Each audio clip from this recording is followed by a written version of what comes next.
이번엔 페이지 71쪽에 있는 문제 14번을 해결할 거고요. 문제 14번을 해결할 때는 먼저 2차 함수의 특징을 조금 알고 계셔야 돼요.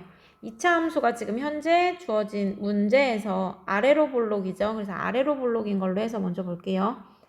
아래로 볼록인 이 그래프에서 우리는 이 그래프를 만약에 y는 a의 x-p의 제곱 플러스 q다라고 쓰면 여기가 꼭지점이니까 p, q가 되고요. 대칭축을 우린 알죠. 이렇게 대칭축이 되는 거고 대칭축은 우리가 x는 p라고 써요. 그럼 대칭축이니까 어떻게 되냐면 대칭축으로부터 딱 반을 접으면 같잖아요. 그래서 이렇게 길이가 같다라는 사실은 우리는 알고 있고 난 다음에 이 문제를 해결하셔야 돼요. 그래서 문제를 보면 f-2랑 f4가 같다라고 써 있으니까 지금 함수값이 같은 거잖아요. 그래서 그림을 대략적으로 그려보면 2차 함수가 있는데 함수값이 같으니까 이렇게 그어볼 수 있겠죠. 그럼 이 중에 앞에 있는 값이 -2가 되고요. 뒤에 있는 게 4가 되겠네요. 그럼 얘가 알려준 게 사실 뭐냐면 대칭축을 알려준 거랑 같아요. 이렇게 가운데로 그으면 얘가 대칭축이다 라고 이야기를 하면 거리가 같겠죠. 그러면 -2와 4의 중간이 딱 대칭축이 되는 거니까 -2와 4의 중간은 1이 되겠죠. 그래서 대칭축이 x는 1이구나 라고 준 거랑 같고요. 대칭축을 줬다라는 게 사실 아까 설명한 p를 준 거랑 같으니까 꼭지점에 누굴 준 거와 같다? 꼭지점에 x좌표를 알려준 거랑 같구나 라고 문제를 해석하시면 됩니다. 자, 그 다음에 나의 힌트를 볼 건데 나는 fx의 최소값이 -3이다 라고 했는데 최소값은 어디서 가져요?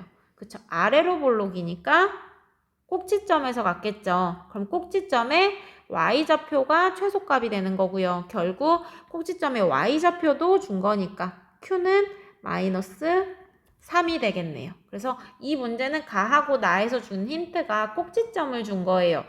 그러면 우리가 지금 꼭지점을 아니까 이 2차 함수를 찾을 수 있는데 일단 지금 둘 다 a가 중복으로 들어있기 때문에 요거 식을 한번 살짝 수정할게요. 여기를 a로 두지 말고 잠깐 k로 두고 난 다음에 문제를 이어서 해결을 해보도록 할게요.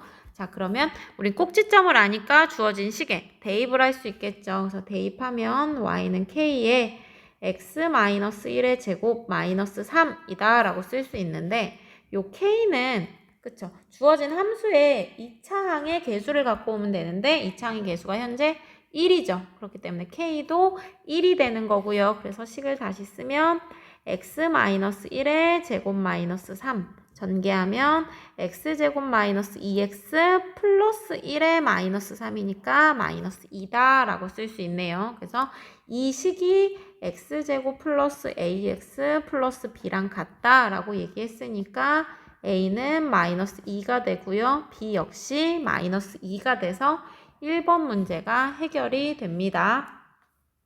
자, 그 다음에 문제는 뭐라고 써있냐면 범위 안에서의 최대값을 구해달라 라고 했으니까 이 범위가 어딘지를 먼저 찾아보셔야 돼요. 그래서 범위를 찾으면 -3부터 라고 얘기했으니까 뭐 이쯤에 -3이 있다 라고 쓸 수 있고 6은 더 멀리 있네요. 이때 최대값을 구해달라 라고 했으면 멀리 떨어져 있을수록 최대값이 될 수밖에 없겠죠. 아까 대칭이다 라고 이야기를 했으니까 그러면 1이랑 누가 더 멀리 떨어져 있는지 보면 1이랑 3은 거리가 4밖에 안 돼요. 근데 1이랑 6은 거리가 5나 되죠. 그래서 최대값은 어디서 갖는다? 6에서 갖는구나 라고 생각을 하시고 문제를 푸시면 2번은 F6을 구하는 거와 같겠죠. 그래서 F6을 계산하시면 아무데나 대입하셔도 돼요. 그래서 만약에 여기다 대입한다 라고 보면 F6은 25-3이라서 22. 그래서 얘가